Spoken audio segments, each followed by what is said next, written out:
Thank you, everyone. Sit by where I can catch people. Let's see here. Okay. So yes, my name is Eric Vanderveer. I'm originally from Hillman. I went to ACC here. I actually went to ACC and have an associate's in musical theater. And after I started doing musical theater, I've done a lot of plays. I don't know if you've done it. Back in the 90s, I did plays around here, musicals. And then I got married and had kids. I'm like, the musical theater thing is not going to make it. So I went back to college again with my other love, and that was computers. So I've been in IT for about 20 years. And right now I'm married, got 3 beautiful daughters, and I got 2 grandkids. Oldest will be 3 years old this summer. I've been a system administrator, which is part of an IT, and I've done it for about 20 years. The last job I did before I went on my own and have my own company, I was the IT director for Alpena County. I was there for about 6 years, and for about 7 years now, I've been doing cybersecurity, which is kind of a branch. IT is in general everything, computers, networking, and there's different types of different IT. There's programming, there's security, different kinds of things. I've went and focused more on the security side because I'm sure you've seen in the world, if we ever, not just physical fighting anymore, you're seeing more attacking the network infrastructure. Just here was about a year ago, the electric grid down Florida area got hacked. So that is a big concern. So cybersecurity is becoming very, very big. And so what I'm going to try to do today is I work with companies to help secure them. I'm also a penetration tester where I will hack companies that pay me. They pay me to hack them, and then I tell them what I did so that they can strengthen it and fix it. So, and like I said, I'm the owner of Intricate Security right here in town, and I'm also a volunteer for the state of Michigan. It's called the MyC3, Michigan Cyber Civilian Corps. Started about 6 years ago. The governor, Governor Snyder, put it together. And what it is, it's like a National Guard or a fireman, people that are in cybersecurity that are professionals that the governor will call if there's ever an incident in the state of Michigan. So we're on call, and we have annual trainings every year. Got a good group of people that we can talk to have resources and everything. So I've been doing that for about 4 or 5 years now. So I enjoy doing that. So what we're going to start off with is part of this presentation. I'm going to go through everything that, not necessarily what I've learned from companies, that I know also can work into personal home use, because you use a lot of things that companies use, may not be a lot of the same things, but majority of it is. So I'm going to try to give you ideas of what you can do to secure yourself and your personal day-to-day. One thing, the first topic is let's keep your software up to date. Patching. How many here have Windows or Macs at home? Okay, everyone's got Windows or Macs. You've got your cell phones, your Androids or your iPhones too. You ever notice those will always pop up and say, hey, you've got updates? Are you ones that just say skip, skip, skip? If you are, it's not a good thing to do. Those patching is meant to help update the computer, not just to keep it running, but also to secure it as well. And what patching can be done is on computers. It can be done on cell phones, smart TVs, game consoles, and even your home wireless router, which is that Linksys or Netgear box that you hook your internet to and gives you Wi-Fi internet in your house. We'll start off with the home router. These literally are full-fledged computers. They have chips in them, they have operating systems, and they need to be patched as well. The bad thing is, though, routers kind of get missed day to day. People buy them at the store, plug it in, and off they go. They're on the internet, they're surfing. If the internet goes down, sometimes they'll go and unplug it, plug it back in, internet's back up. But a lot of people do not realize that you need to go into those boxes every so often and check to see if the manufacturer has updates for it. So those are things that you need to do to check with routers. Does that also include Spectrum routers? On Spectrum routers, I'm not sure if they maintain those or not. You would have to talk to Spectrum on that. They may maintain it, but the ones that you buy at the store, like Linksys or Netgear, those are ones that, yeah, you do need to update. Yes. Silly question, but how do you Well, it's a matter of logging in. Usually you get credentials to log into it, and each one is different. In your manual, it should show you how to do that. Is a certain option or menu item on there to go in or a lot of times, a lot of them will have it up in the top right corner. A lot of them will say an update is ready or an update is available. I've seen that before too. log in? Once you log in, yeah. And I'm not sure if some of them have changed. Maybe you can, I'm not sure if they allow emails to let you know too that if there's an update or not. I don't know if a lot of them do that or not. In my experience, no, they've never done that. Usually you have to go in and do that yourself. So, but that is something that needs to be done. And speaking on that too, when we're talking about logging into the computer, when you log in, your manual gives you a login and password. And it's a default password for all those routers. So someone could buy the same router, have the same password. If they happen to be on your network and you haven't changed that password, they can get into your router. So it's another thing to think about is when you get a new router, follow the instructions to change the password on that because it's a default password.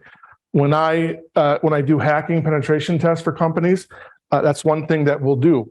We find devices on someone's network that we think has a login and password, and we find that it's a manufactured company. It's a company that's pretty big, either like a Cisco device or something that's mainstream. We'll go online and see if there's a default password. 9 times out of 10 there is. We'll try that password, and if that company hasn't changed the password, I'm in the network. So it's a far cry from a home to a company, but hey, if you want to be safe, it's one thing to think about is just change the password. Computer updates. Computers are another thing too. So those little Windows pop-ups that you get, Windows updates. Yeah, they're annoying, I know. But they are annoying. They changed something. You don't know what's how to do that. Look at it one day, it looks like that. If you look at it the next day, it's different because you update it. Yeah. The one big thing with that is lately, well, not lately, it's been a little happened for a while now, but when Windows 10 went to Windows 11, a lot of times people have seen this, say, hey, you ready for Windows 11? Sure. And it's a whole different look than Windows 10. So yeah, and to my knowledge, Windows is not changing. Well, they may, but so far Windows 11 is going to be their main one. They're just going to keep giving updates. They shouldn't be changing much of the interface, but who knows? It's Microsoft. They can do what they want. So it all depends on what they hear from the people that buy it. You know, if a lot of them say, "Hey, I like to see this new thing or this new thing," they may change that. But hopefully, they try to keep this like this for a while. So yes, computers need to be updated as well. They're meant for security. Usually, Microsoft pushes out once a month updates. It's called Patch Tuesday.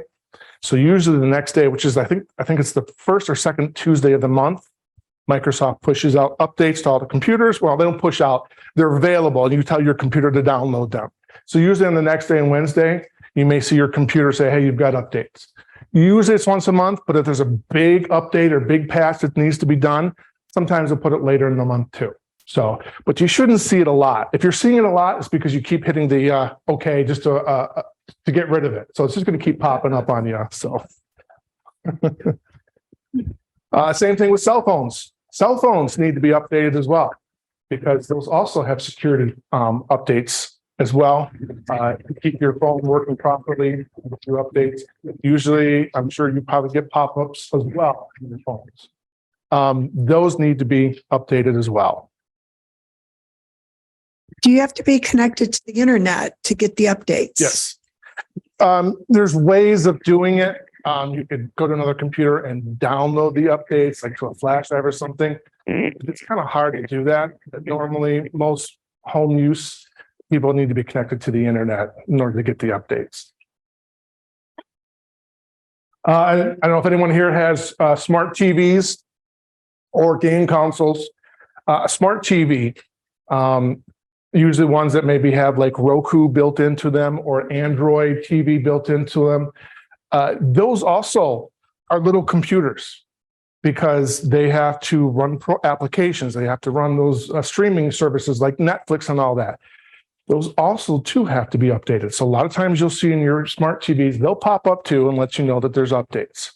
So those need to be followed as well. For example, smart TVs, there was a hack a while back that if certain smart TVs weren't patched, if a person got into your network, they could get into that TV and hack it because it doesn't have no updates on it.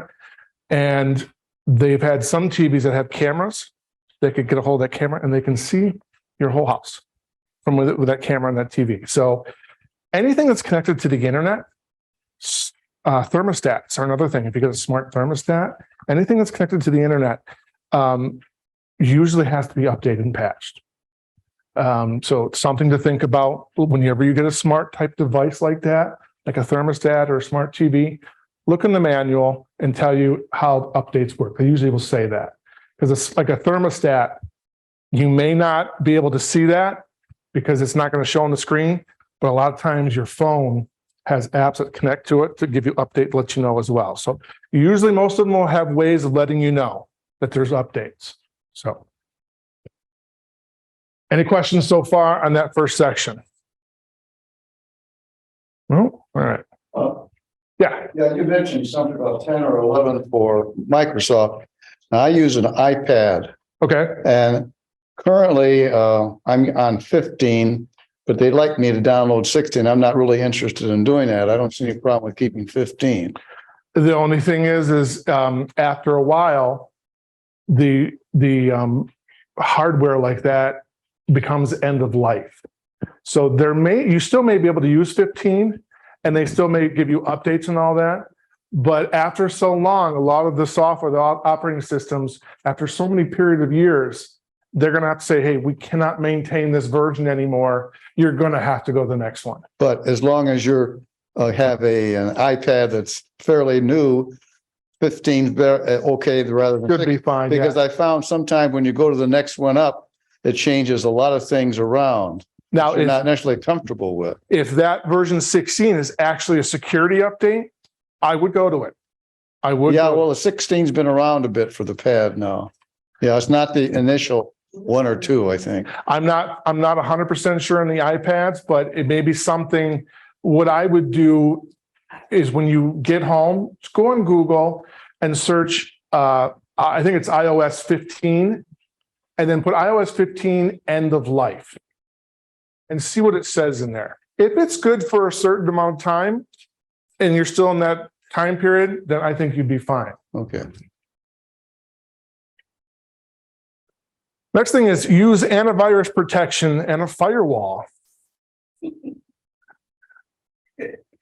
don't want my house back. Antivirus and firewall. So antivirus is, I'm sure, is anyone here familiar with an antivirus software program is? Okay. They help protect against what's called signature-based detection. And these are signature-based means that's your typical virus. When a virus comes into your computer, it has a certain signature. And what that means is how it interacts with your computer. And when it comes in and how the operating system reads it and understands it. And antivirus, when it sees this program that comes in, it'll look at it and say, hey, you've got signatures that represent some kind of malware. I'm going to block you. And these signatures, these applications get new malware all the time. So these signatures have to be updated as well. So your antivirus needs to get new definitions once a month or twice a month, depending on who you have. If you've got Macs, I think they have antivirus in there. There's ones you can download as well. Windows has Microsoft Defender, which is free. And from my experience, Defender way back when it first came out was horrible, but they have improved really, really well. So Defender is actually free. And if you got Defender turned on your Windows, that's good. And just when you do updates for Windows, it also updates the definitions for Defender as well. So make sure that you're doing that as well. Like I said, it needs to be updated daily and helps you against malware and viruses.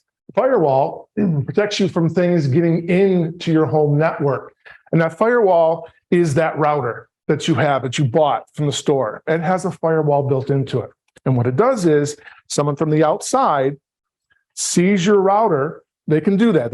There's people that can go around, and since your router is Wi-Fi, it's transmitting Wi-Fi signals. And especially in the city, if someone's driving in the city, they have programs that can scan and look for these Wi-Fi, and they'll try to connect to them. And if they can get connected to it, they'll try getting into, if your router is exposed, by default, most routers do not have access to the router from the outside. You can only get to it from inside your network, from your home. But if it's turned on and they see that, they can connect into it. And if your password isn't changed, they can get into your firewall and they can start doing all kinds of havoc.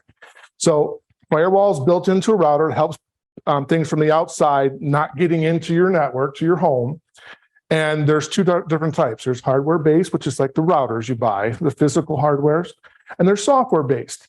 Windows Defender also is an antivirus and a firewall built in. So you have it, and also Macs, iOS's, your iPads do have some sort of firewall. But if you've got a physical router at home, and if you don't have the software base turned on, like your Windows Defender, you're doing good. I mean, the physical hardware, the router, is a decent firewall. Yes.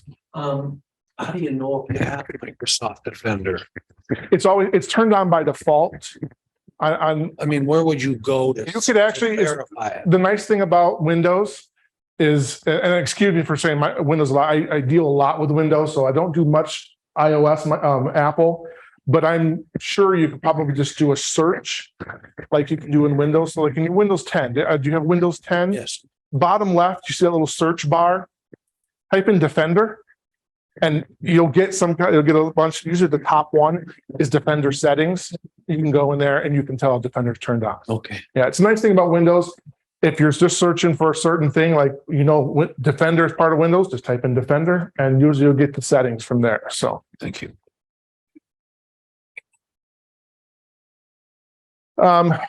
once again, and I apologize. The way this is set up, I have a lot of my notes would be shown on here, and I was hoping it would be the main would be projected on here. So I don't have my notes. I'm kind of going off. So yes. In reference to what we were talking about before you flipped it, if you have Defender, and that is a firewall and an antivirus, then you don't need to buy anything else to have it put in. I don't. I reckon you don't need to. I mean, you can still buy it if you want. McAfee or McAfee, there's Norton. Norton, Yeah. WebRoot's another one. Yeah, there's a lot of different ones. It's just preference. Oh, For home use, Defender is good. Now for company use, because Defender is just a really simple integration. If you're a company and you have a person that does IT and monitors that, you want to be able to have an antivirus that has a main admin control where you can see all the computers in that company's network, and then you can control the antivirus from there. Then you actually pay for Defender for that. So that's when you're going to start buying different types of antivirus for companies. So for home use, I mean, Defender's good, but it's like I said, it's going to be preference. Some people like to use Norton and they just keep paying Norton. So, but no, Defender has come a long way. If you got Defender, you're going. okay, and I say, oh, well, you did it for a year, I guess it's great. Yeah. No, I need it. I have to say, I think it's kind of creepy that somewhere out in cyberspace can connect to my computer and say, we've got updates for you. I mean, how do they know who I am and where I am to say, I'm we've got going to be updates talking for about you? that here for that type of example of what that it's gonna, when it happens like that. I get it with my printer too. I have an Epson printer and I get a message on the printer, but I also get a message on my computer, which is connected to the printer saying, Yeah. we've got Epson updates for you. Yeah. You know, don't turn off your computer or whatever. And I think that's really creepy that they're. It's not the internet. It's not the internet that knows. Your printer has settings and like a chip in there that knows when your ink is running low or if there's an update. And then it sends that information because it's plugged into your computer. So it can send that information to your computer. And then your computer then says, hey, the printer's telling me this, and it pops up and lets you know. That's totally normal. That's just, you want to know that, because if not, then how are you going to know? Other than maybe on the little screen on your printer, if you've got an LCD screen on your printer, it may tell you that. But yeah, you have to know when there's supposed to be updates, or if your ink's running low. That's how they do that. So nobody on the internet comes into your computer and says, oh, your printer's low, I'm going to send you a pop-up and letting you know. That's not usually how it works. So ransomware. Is everyone familiar with what ransomware is? Has anyone heard of this? Heard of it. This is the number one thing that happens to companies and even home and from people from home on when like a breach or an incident. What ransomware is it's malware that comes into your computer. And then if it's ran, it looks for all your files, like your pictures, your documents, and it starts encrypting them. And what encryption is kind of a big word for masking or hiding or protecting. And when you try to open up those images or those documents, it says, you need a key. What's the key to decrypt these? And all of a sudden, all your documents and all your images and all your pictures of your kids, grandkids, whatever, they're no longer there. They're gone. And these hackers or threat actors will say, hey, we can decrypt it for you, but you're going to have to pay us some Bitcoin. And of course, have everyone heard what Bitcoin is? So Bitcoin is anonymous. So if you want to, I definitely recommend do not pay it. Chances are that they'll get the Bitcoin and they'll never send you the decryption key. So ransomware is a type of malware. And here's one of the top malware attacks for businesses and home. Last year, the FBI received 2,474 ransomware complaints, and those were just the ones that were reported. It encrypts data. You must get a decryption code or key to get your files back. Like I said, it encrypts documents, photos. And so how to protect against this? Honestly, backup. If you've got pictures, you've got documents on your computer or your iPad or tablet or whatever, you can either, and we'll talk about this, you back them up somewhere, either on the cloud or the internet. There's places you can upload them to. Your iPad has an iCloud account. You can do your backups, send it up to the iCloud. You have an iCloud account. Or just a physical, like a flash drive. Put them on a flash drive. Because if you ever get hit with ransomware and those things get encrypted, you'll be glad that you've got a backup of all those. So I would just wipe all that stuff away and just put them right back on there from your backup, because you're not getting that stuff back.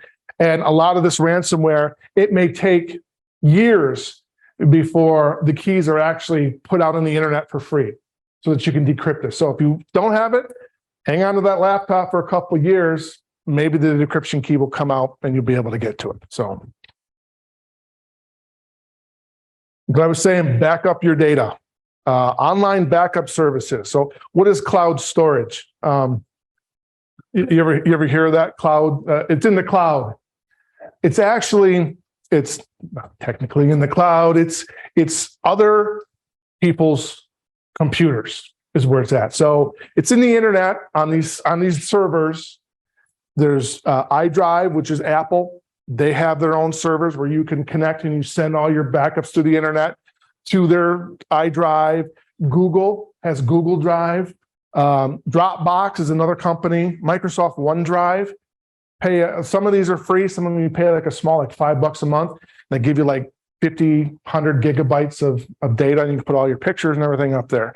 So if you ever get hacked, chances are pretty good that you can go to your iCloud or your Dropbox or wherever and pull your stuff down. The other thing is backup to external device, like external hard drive or a flash drive as well. Any questions on that? Yes, You get a message that wow, it is 90% full. Yes. Is that a scam or? No. Start deleting photos and all that. I mean, I can't say it's not a scam, and we'll talk about that here in a little bit. But most times, if let's say you have Dropbox and you're paying Dropbox $10 a month and you've got so much, and then Dropbox is a program that runs on your computer so you can send all your stuff, it'll pop up and say, hey, Dropbox needs to be updated. Click OK. Chances are really good, very good, that it's Dropbox that actually wants to be updated. Because if you know you have it and it's running and you're using that, yeah, it's good to go ahead and do that. We have a question. Yeah. Backup, you said how critical that is. There was a time in which you buy the USB flash drives, put them in to do your backup.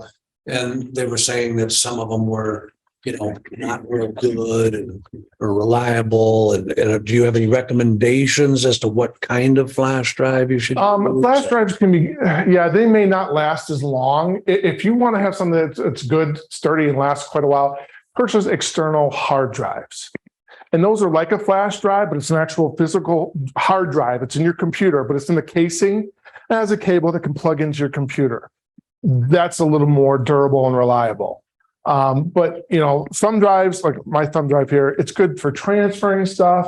That's good for backups too. If you're just for a period of time, then the flash drive. But if you want to key something for a long period of time, I would go to external hard drive. And when you plug that into your USB, it'll just automatically. Your computer will recognize it as a hard drive, give it a letter, whatever the next letter is available. If you have just a C drive, on Windows, it'll be a D drive usually. If that's the next available letter in the alphabet, that's usually how they do it. Now on the iPads and Macs, if you're familiar with where your hard drive is at on that, when you plug a USB, it usually will pop up and tell you you've got a new hard drive, and you can click it and go into it. So both operating systems will let you know where the hard drive. And when you plug it in, it does recognize it as a hard drive on the computer. Yes.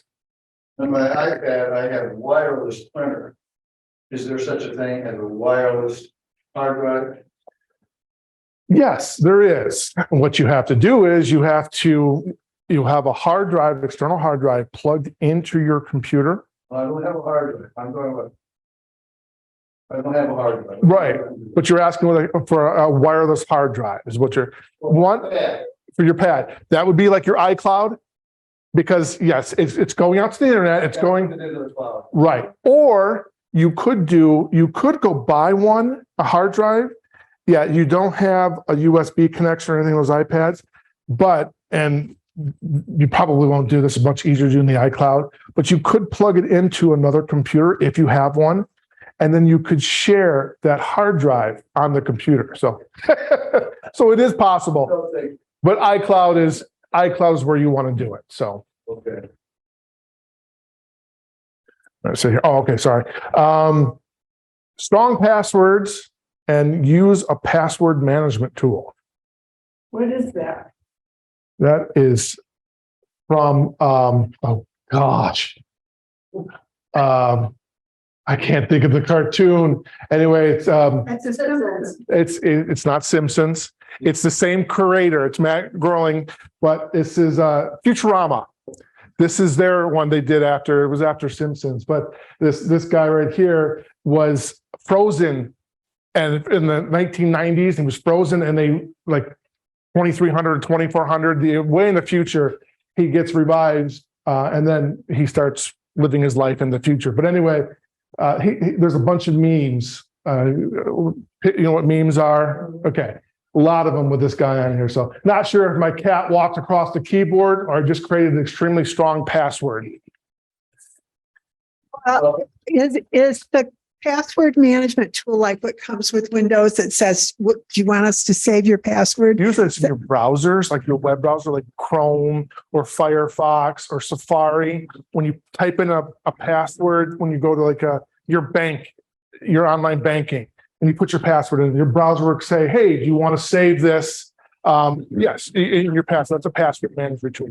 Well, now what about if your computer gets hacked? Can't they get to all those And I'm going to passwords? explain that. Yeah, on that. So, yes, You spend on fishing.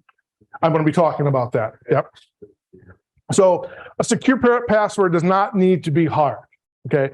Your password, and this is what the government recommends. It's NIST.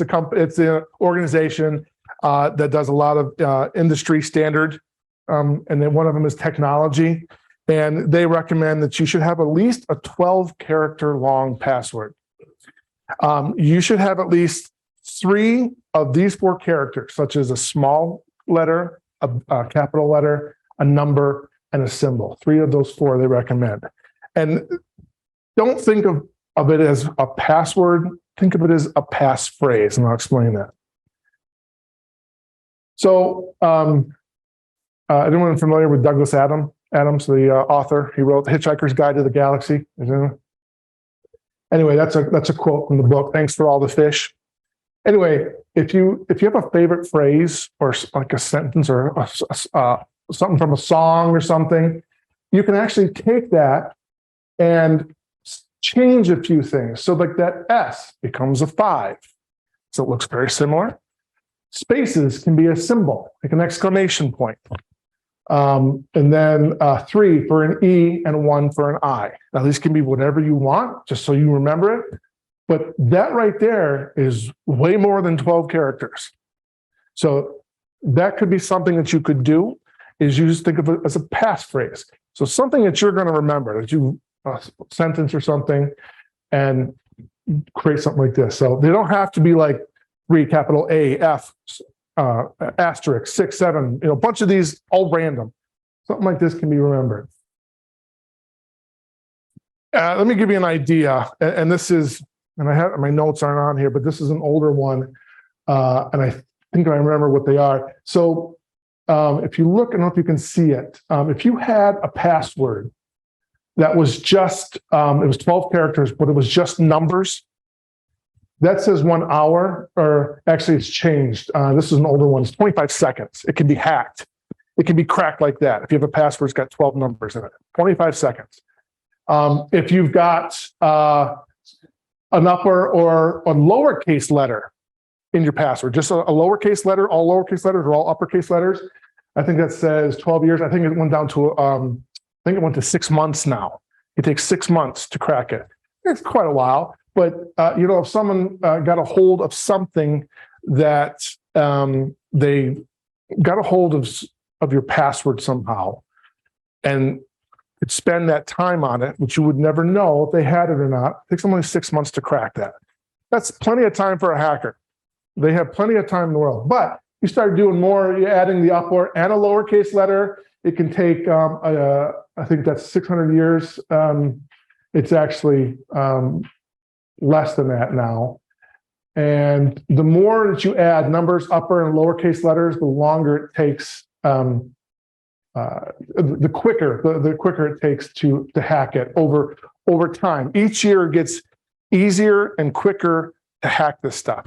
So if you've got a 12 character with at least numbers, upper and lowercase letters, I think that says 108,000 years. I think it's down to 20,000 years to crack it. So yeah, a hacker's not going to wait 20,000 years. So that's why it's good. And like I said, it keeps getting more and quicker every year because computers get faster and faster every year. So that's why they recommend 12. And they want like 3 of those different types in there. So yeah, it can be really daunting at times to have passwords, big, but we're talking about the password managers as well. So I changed all my passwords to incorrect. So whenever I forget it, it'll just tell me your password is incorrect. So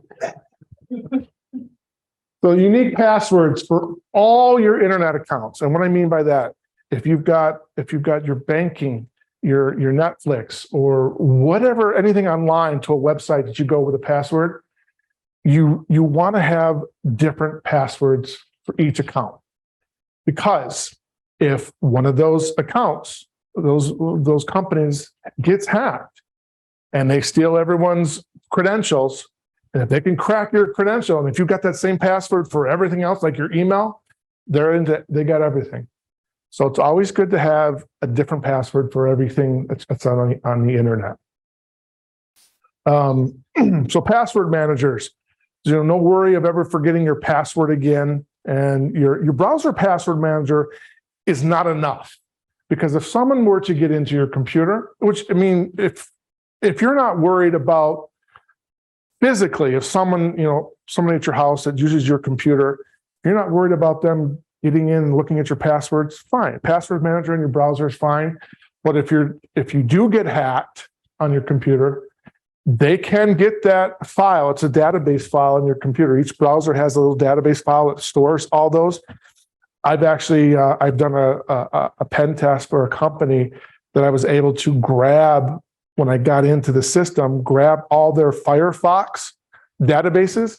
I can download it, and there's encryption tools for that to show me the password. So I can get in and see their passwords. So it's all going to depend on how secure you want to be. If you really want to be secure, you probably want to go with company-based programs that store passwords. So this is one that I use for my company. And they just were in the news. I don't know if you've seen it or not, but they did get breached and hacked. And they were able to pull down a lot of the databases. But from what I understand is the hackers still needed more information. They didn't get it to fully get all the information. So I recommend these, and these companies, yeah, they're trying their best to be secure. But those hackers, they're usually, a lot of times, they're one step ahead. If they really want to get into it, it's bound to happen to these companies that they're going to get breached. But it all depends on if the companies really secure everything. But I use LastPass. I'm pretty confident with them. But what it does is it acts like a browser password manager, but everything is in the cloud, their cloud, their servers. LastPass has all their, so I can go to any computer. I actually have it. I can do it on my phone. I have LastPass on my phone. So I can bring up the LastPass app, and it can generate passwords for me for all my accounts. It can do it right from your browser. Let's say you're setting up a new internet account for something, and you want to pick a secure password. But since you've got LastPass, you don't have to worry about typing it in anymore. LastPass does it for you. You can have it generate some nice long random password, pop it in there, and you're set. And whenever you go back to that website, LastPass is running. It's a program. It runs on your computer.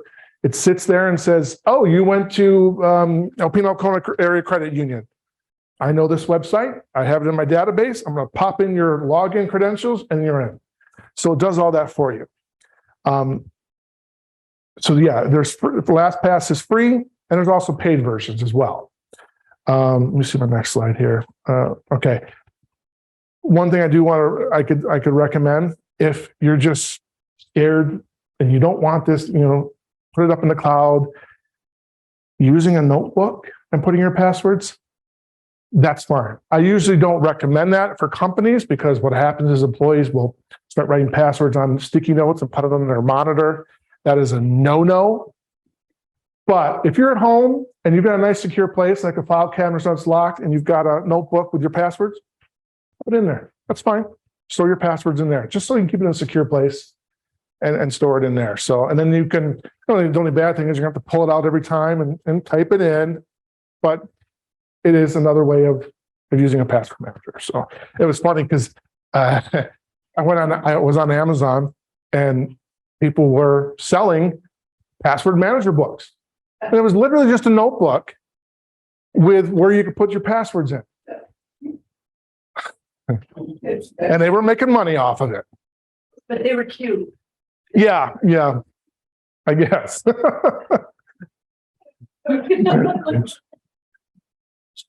All right, the next thing here is use two-factor or multi-factor authentication. What we got here? If you're familiar with the Disney Mandalorian, You probably saw it in Walmart if you're going on the toy aisle. My grandkid was big into the baby Yoda and Yoda. Anyway, single password security. And then, of course, the old Yoda multi-factor authentication, which is more robust. Anyway, two-factor authentication or multi-factor authentication breaks down to what you have, what you are, and what you know.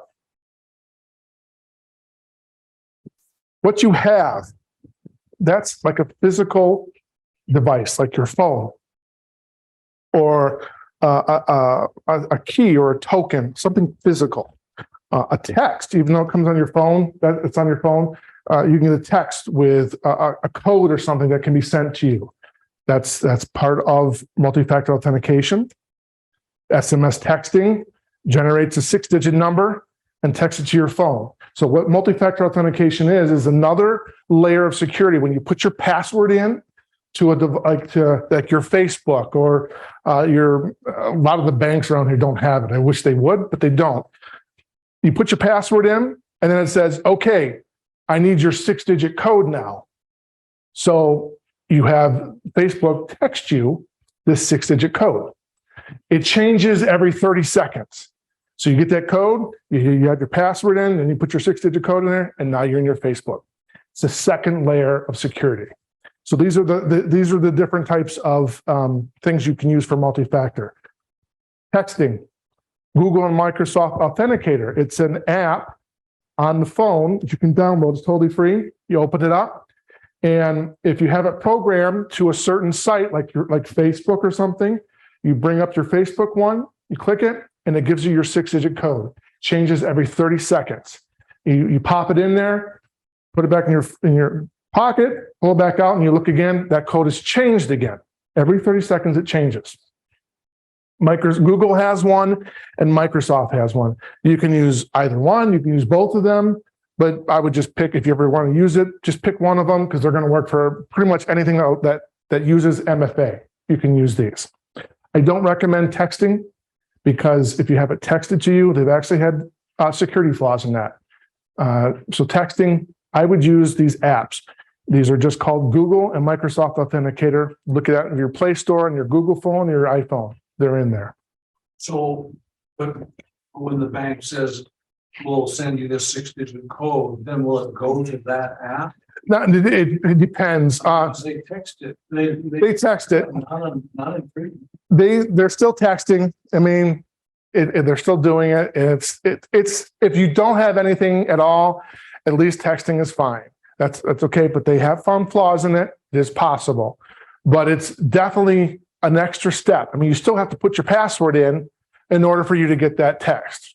So, when you said bank, this is one thing that a lot of like accountants or people that are part of the finance for a company or something, and they have to deal with the banks all the time. The banks give them these RSA tokens, and they're literally just a device that randomly generates numbers. And they use these for their multi-factor authentication codes. So these can be given out. YubiKey. This is one that our companies that I deal with use these. Plug it into your USB drive, you put in your password, and then it pops up and says, okay, and what you do is there's like a little, see that Y on there? You take your fingerprint and you touch it, and then that acts as your your next multi-factor. What you are, fingerprint, face recognition, retina scan, voice. You're seeing your phones. If they want to set up MFA for fingerprint, has anyone ever seen that on their phones? You can set up fingerprint. You can you can have the program on the phone will say, okay, if you want to do this, let's set up your fingerprint. And what you do is you run your fingerprint over a few times so it gets familiar with how your fingerprint looks. And then you put in your code, and then it asks for your fingerprint code, or your fingerprint. Put that in there. That acts as your multi-factor for your phone. Retina scan. If you have face recognition, some of the phones have face recognition. Pop it up, and it looks at your face, and if it's not you, it won't let you in. The only bad thing about sometimes with retina scans or with voice, you can do a voice command too. If you got a cold, You may sound different. It won't accept it.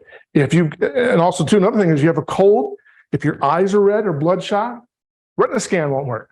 So there's flaws with this, but it is another option for MFA, another type of multi-factor authentication. Usually the codes are what a lot of people use. The codes, the authentication programs, those are usually the best ones. And then what you know, these are your passwords. So your passphrases. So those are the three types of authentications. And to make it multi-factor authentication, you have to have at least two of those as part of your security authentication to make it more secure. Any questions on that?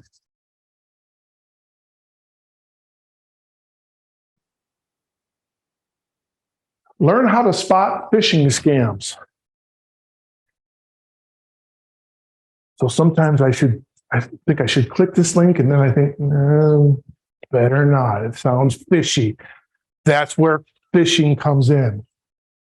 Phishing email, the fraudulent practice of sending emails purporting to be reputable companies in order to induce individuals to reveal personal information such as passwords and credit card numbers. I pulled it off of WikiLeaks, but yeah, it's a way of pretending to be someone that you're not. And you're doing it in a way so that you can sound convincing, but you're not. So for example, I just got done. I did a phishing campaign for a company where I created a bunch of emails and I pretended to be somebody, and usually have to try to create some pretty good emails to sound convincing. So we go online and we start researching these companies and these employees to see what their likes are. So it's a whole big thing. Hackers will go out and look you up. If you've got information on the internet, they'll look to see what your favorite songs are or where you like to go, pictures. They'll pull that information from you and create these convincing emails.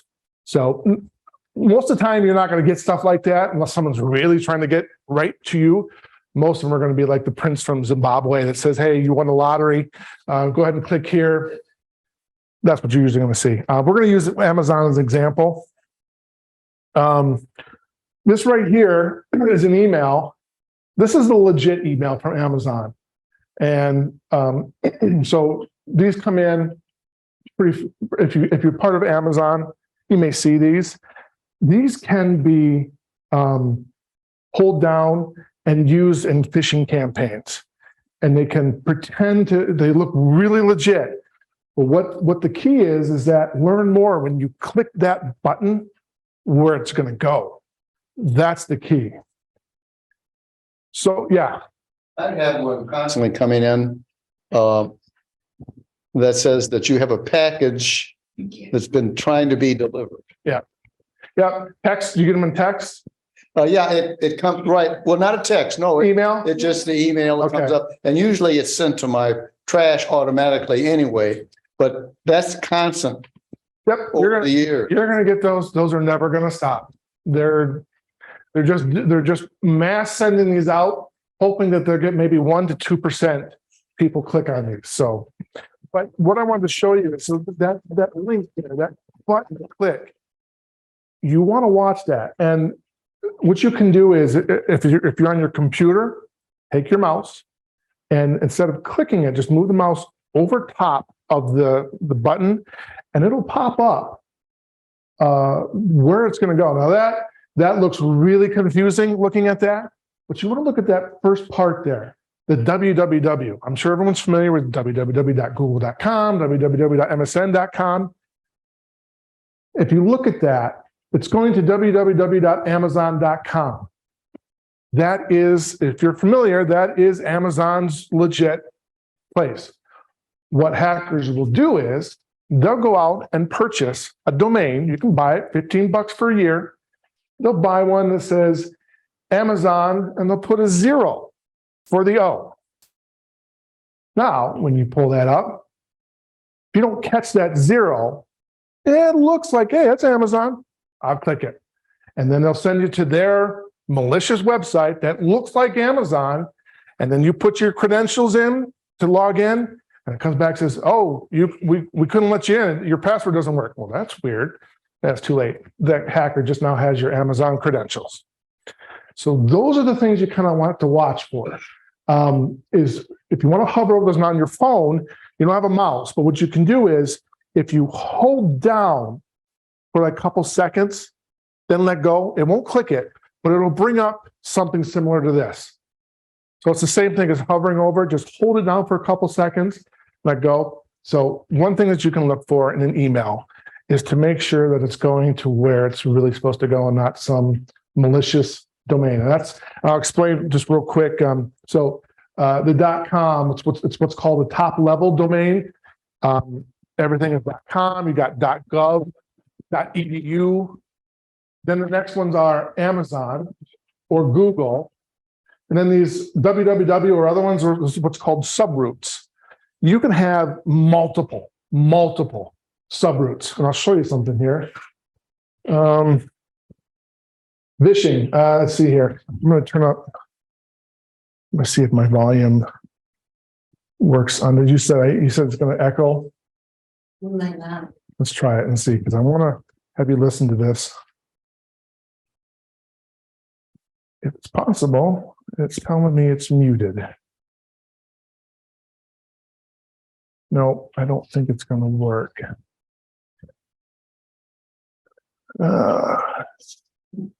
I had some voice, actual phone calls from people pretending to be from Amazon. And they sound like a robotic, it sounds like when you call something and you get a voiceover voice, it's not an actual person, but it's like it sounds very, and so it's like, oh, that kind of sounds convincing. They got all these, everyone's not going to call these people individual. They're going to have these robot callers call. So it sounds convincing. And what vishing is it's like phishing, but it's doing voice. It's calling you, pretending to be someone. Like I said, I had some examples of ones, but I don't, there's no speakers on I this. had one from PayPal saying that trying to give me money. And when I called the number, the guy says, well, you need to go get a Google Play card. And I goes, no. Yeah. And that's usually what, they give you a number to call. First thing to do is go to Google's site, look up their support number and call that number. Okay. Don't expect. Another thing is another one that happens, and I've actually had these call me. I've actually had them call me when I was an IT director at the county at my desk, pretending to be Microsoft, saying there's a problem with my computer. Now, I control all the county's computers. I maintain them, and I know there's nothing wrong with my computer. And I know Microsoft will not be calling me, say, we got some alert saying your computer is doing this. We need to remote into your computer so that we can fix this. No one's going to call you and do that. Okay, so first thing to do is just hang up. No one, don't let anyone into your computer unless you call them directly, or you call them to set up a call for someone to call you. And Microsoft will do that, because I've had to call Microsoft, so that'll happen. But at least you know that they're calling you. So chances are that you're going to get a call at the same time. It's pretty, but yeah. So yeah, don't answer. They'll just hang up. I was told by a gentleman that did a program at one of our academies that if you don't recognize a number, block it. Yeah. Yep. Smishing. These are text, SMS, which is another short name for texting. It's the same thing as phishing, but they're sending you a text. And you may get these. I actually, it's funny. I was reviewing my notes this morning for the presentation, and I literally got one for Netflix saying something to do with my Netflix account was canceled or something. And it was just funny that I was doing this at the same time. But yeah, I get them. You'll probably get them. And what they look like is something like this. Scott, your gift from Amazon Prime has been pending for 3 days. Click here to claim it now. Okay, first of all, that address, it's not Amazon. So the only way we can click it. The other thing is if you get something like Amazon like that, like, hey, your account's been suspended or something, go log into your Amazon account and just go look to see if my account's not suspended. You're going to know if you log in. So, but this next one here, yeah, this is what I wanted to show you. If you see, I was telling you about the domains, the names, and what a domain name is like google.com. All the computers and servers on the internet, they don't know what, if for Google's web application, they have no idea what google.com is. They just know an IP address. And an IP address is a number that's associated to all these servers, computers all over the internet. What a domain is, and there's a domain service on the internet, when you type in google.com, before it goes to Google's website, it goes to what's called DNS servers. And it says, hey, who's got google.com? Oh, it goes to this IP address. And then it sends it over to the server. Okay. So that top, that's that top level domain. That's a .com. They've got tons of them now. Back 15, 20 years ago, there was maybe 3 or 4. You had .edu, .gov, and .com. That's pretty much all that was out there. There are thousands now of different ones. But each one of those are different root domains. And you can actually get something. So that DS8Q, that is the one that you register, you buy. Okay, that's that main one. But then you can, and it's totally free, you can start adding these subroots. So if you want, add 3 or 4 more in front of it. And those last ones, put like google.com, .yourdomain.com that you bought. You own it because you own that DS8Q, that you can put whatever you want in front of it. Someone sees that, says, well, it's got google.com in it. And you click it. You want to look at those, the very last 2 when you're looking at domains. That's the key. Look at those last 2, and if those aren't what you think it is, don't click them. How we doing on time? Oh, I gotta, let me see here. So phishing statistics, 97% of users cannot identify a sophisticated phishing email. It's getting better. When I've done phishing campaigns for companies, there's a lot of training out there. People are getting a lot better at spotting these things because it's happening so much now. I think people are realizing on that. So phishing is both different and more problematic on the mobile device. Phishing just doesn't originate from emails. You see it with text and everything as well. According to the Webroot Threat Report, nearly 1.5 million new phishing sites are created each month. Like I said, I can just create a domain, whatever I want, pay 10, 15 bucks a year and create a web page, and then I can have it up in a matter of 15, 20 minutes. And it's a malicious site. Any questions there? Let me just go through here real quick in the mobile devices. I know we're getting close to the end here. One thing I want to explain with public Wi-Fi, McDonald's or you go to a coffee shop, you've got this free Wi-Fi you can connect to. That can be a problem because you're connecting to someone's Wi-Fi, then everyone else that's connected to it is part of that network as well. So one thing you want to make sure is when you're going on the internet and you're logging in the stuff, when you go to a website, and 99% of the websites have this now, but are you familiar with what's HTTPS? You ever see that in front of a lot of the websites you go to? There's HTTP and there's HTTPS. That S means secure. So anytime you put a password in there, it goes through the network encrypted. It's hidden, that no one can see it. But the bad thing with public Wi-Fi is a hacker can come in and bring in a device, and it can be hidden and connect to that Wi-Fi network. And then it says, hey, my device is now the Wi-Fi router. So then when you connect to it, you're no longer connecting to the coffee shop's router. You're connecting to this guy's router, which then funnels everything into him, to his computer and back out the internet. And then he decrypts everything because he's controlling that router. So when you're connecting to a public Wi-Fi, make sure you know which one it is. You see that name. When you look for a Wi-Fi, you have a name on there. Make sure you're connecting. If you see multiple ones and they have like the same signal strength, go to the coffee shop or whatever. What's your Wi-Fi password or what's your Wi-Fi name? Just make sure you're connecting it to the correct one, because people can come in and pretend to be another one and then, make it. Yeah. My phone, actually, once turn on the public Wi-Fi, for example, McDonald's or the Senior Citizen Center, remembers it And when you go there, it automatically connects to that. Yeah, there's a setting to turn that off. So you can go into your Wi-Fi and say, don't connect automatically. Because there's ways of doing that, because you don't really want to do that because if you go into the coffee shop or whatever and you forgot that automatically connects, you may start surfing the internet and not think you're connected to the Wi-Fi, but you are. So it's always good to turn that feature off. There is a way to do that. So yeah, you can. Is that what you're saying? Yeah, but I like that feature. Yeah, it's nice. It's convenient. Yeah. Are you going to talk about VPN somewhere? Yeah, it's actually in there. We're getting the VPN.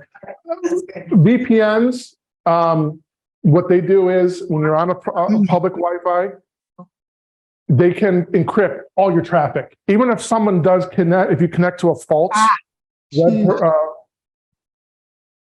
who's that? A VPN will encrypt everything. Even if you connect to a malicious router that's pretending to be, everything is still encrypted. The only thing VPNs don't do, and a lot of people think they do, is you're not going to get my data, my information about what I'm searching on the internet. If you go to Facebook and you start searching stuff on Facebook, and you think, well, VPN is going to protect, they're not going to know what I'm looking up and all that. VPN won't protect that because you're still sending that information to Facebook.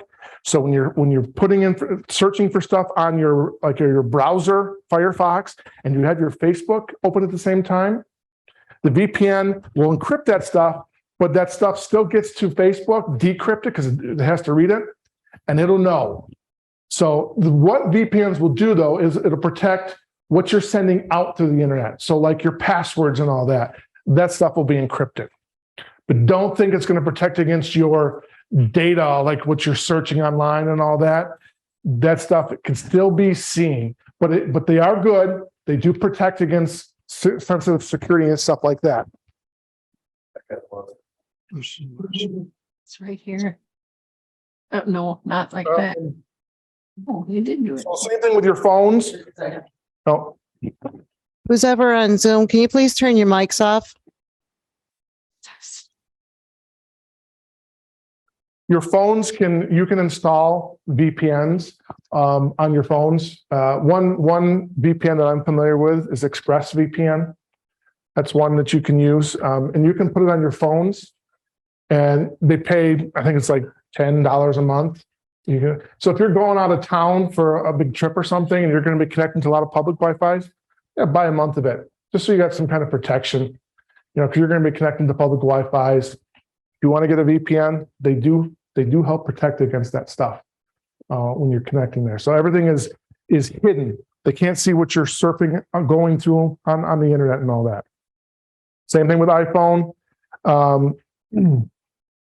It can do that with VPNs as well. Sorry, I just kind of we ran out of time, so I just want to go through it. But yes, you have to ask about VPNs. They are a good tool to have. Is there any questions? You were confused? No, no.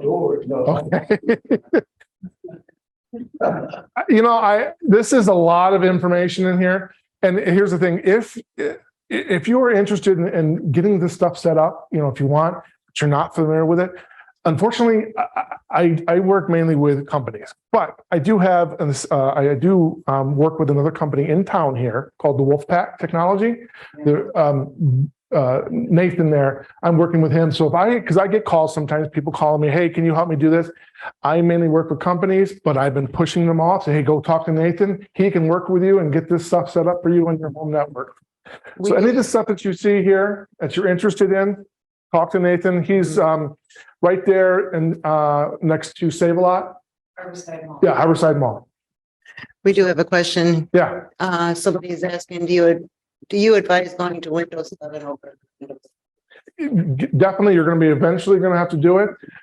Just get used to, it's going to look different. It's going to look different. So maybe go see if you got a family member that's got Windows 11. Let's try it out. But yeah, it is a little bit different in look. I like it. Yeah, I do too.